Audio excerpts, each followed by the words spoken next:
Thank you, Kevin. The Alvaro L. Martin's Heritage Award recognizes an individual whose life has promoted minority economic empowerment, whose life has crossed many bridges, whose life's work includes a commitment to opening doors for others to follow. And that certainly describes our 2021 honoree, Tyler Perry. Tyler's inspirational journey reads like a Hollywood script. Enter a talented young man. He is born into poverty. His young life scarred by abuse. He defies the odds. He overcomes countless setbacks and obstacles to achieve fame, wealth, and renown. His is an incredible story, made all the more so because no matter how high he has climbed, Tyler has never forgotten from where he came. He has never forgotten what it was to want, to need, and to dream. On the advice of Oprah Winfrey, no less, Tyler kept a diary of his thoughts and daily experiences. He wrote a series of soul-searching letters to himself, letters that turned the pain of his early years into healing art. Tyler was not an overnight success. He is an over-life success. He is someone extraordinary, an artist who withstood painful disappointments and setbacks early in his career, but who persisted, fueled by his faith and his belief in himself. Success followed. An incredible run of 13 plays in as many years. He created the legendary character of Medea and brought her to life in a series of sold-out plays and over 10 films with Lionsgate that have enjoyed tremendous commercial success. Tyler's growing empire quickly expanded to television with programming across several networks, including TBS, TLC, and Oprah Winfrey's OWN.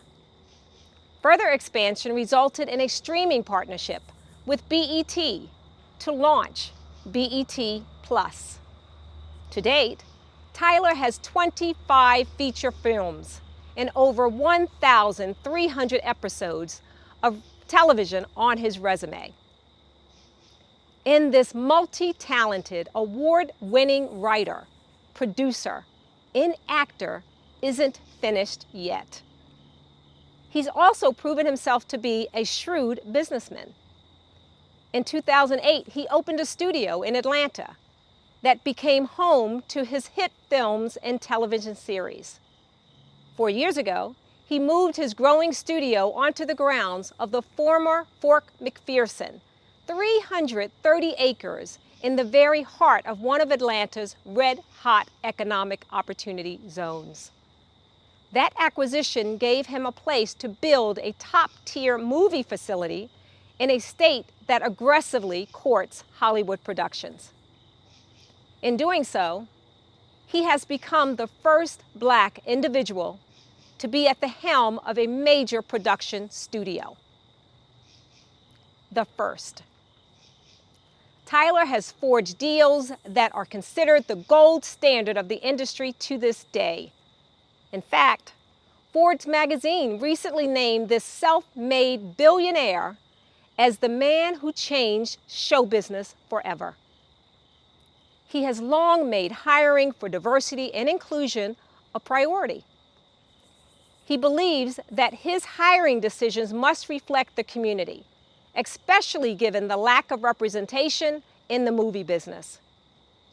Over the years, he has earned a reputation for offering opportunities to Black professionals in positions ranging from on-screen talent to the many behind-the-scenes professionals that make possible the magic we see on the screen.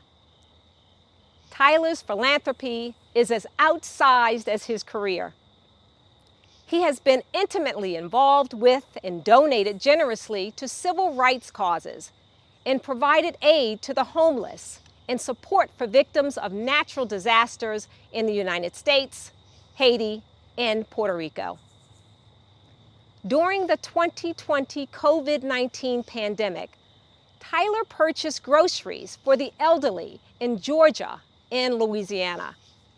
He covered travel expenses for George Floyd's family for his funeral and paid for funeral expenses for Rashad Brooks and Sigoria Turner, a young girl fatally shot during the summer protest in Atlanta.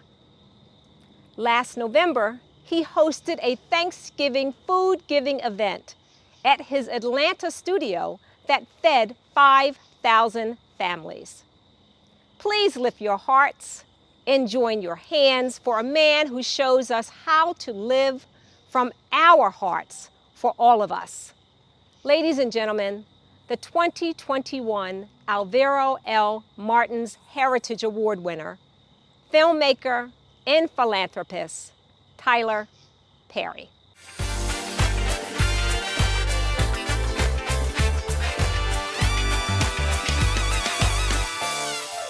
I gotta tell you, I'm incredibly thankful for this honor. I wish we could do this in person. COVID has been rough. I want to tell you that as I think about these last few years and all that has gone on in the country and all that has happened, it's been very difficult for me to stay positive. But what I've had to do is often find myself in a lot of prayer, being completely thankful and grateful for everything that I have, and at the same time trying to help a lot of other people. So when I heard about this award, I was like, wow. So I want to say thank you very much for this honor to Michael Hyder. Thank you. And everybody at ELC, it is so important that we all remember what we are here for, right? I think that we are put on this planet to not just live the best life that we can, but also use what we've been given, the gifts, the hopes, the dreams that we have to help and inspire others. So when I think of ELC, that is exactly what I know you do. So again, this is a tremendous honor. And again, Michael, I'm very, very thankful. To everybody watching, I know y'all virtual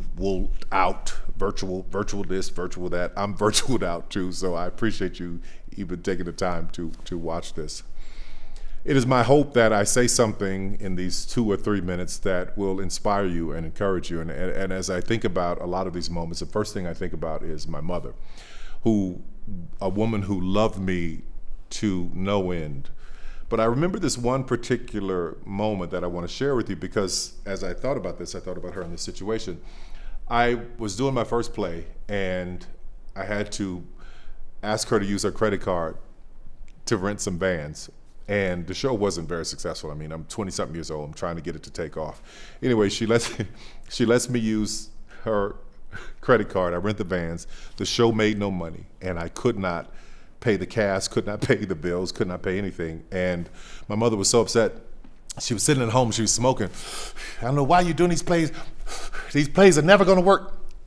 She broke me in a moment right there. Hear me. A woman who loved me more than anybody on the planet broke me in a moment when she told me that the plays and the dream that I had would never work, because she was frustrated about me not being able to pay the $300 for those vans, right?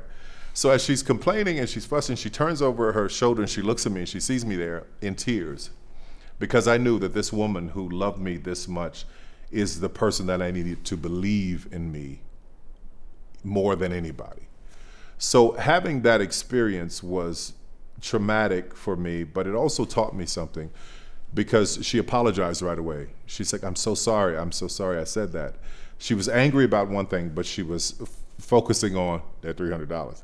So as she's saying this to me in the moment, and she's apologizing, and she's saying, I'm never, she was saying that where she came from, this wasn't possible. Nobody made it from plays. Nobody made it in success. Nobody, did it that way. So she didn't see how that could be possible. So I want to juxtapose that with her telling me that day that it's never going to work, I'm never going to make it, to her calling me up one day, maybe 10 years ago, saying how grateful she was that I didn't give up, that I kept going. She was telling me about her medicine and how much it cost, and had I not been successful, she wasn't even sure she'd be able to pay for her medicine. So I want to share this with every person watching who is a dreamer, who has someone in your life who is that you love that support you, that you think are going to be there for you in every moment to give you what you need to go on. Sometimes that doesn't happen. And what do you do in those moments? You push on. You push on, you push further, and you push harder. Because a lot of times the dreams that are given to other people are not the ones that are in your heart. And even if it's somebody that you love and loves you dearly, and they can't see it, that doesn't mean that you're supposed to stop. Because as I think about what I imagine all of you look like in the room, I'm sure there's been a tremendous amount of setback, heartbreak to get where you are. So now that you're here and you may have had some of those voices in your ear, you know how difficult it is. So with that in mind, just as my mother was holding on to one moment here and then happy about the next moment, with that in mind, as we're reaching out to try and help more people, to try and inspire more people, to try and open doors for more people that look like us. You know, it may not be their mother or someone who said those things, but there are many people who are closing the doors because they don't think that we can or we will because of what we look like or because of where we come from. That is why the work that we're doing is so important. And I say we because my studio is one of the most diverse places in the country, giving opportunities, giving hope to people. And as you set out every day, realizing all that you've been through, all that you fought to get to, it is my hope that you remember just holding that door open for someone else is just as important as it was for you to get there yourself. So with hope and grace and my blessings, I pray that you continue to do all that you're doing to encourage, to inspire. Don't give nobody your credit card for $300 to rent a van, but if they have a dream, it's okay to invest in it because it will pay off in the end. God bless you. Thank you so much for this honor. I hope I've said something that inspires you, and I wish you well, guys. All right, let's party.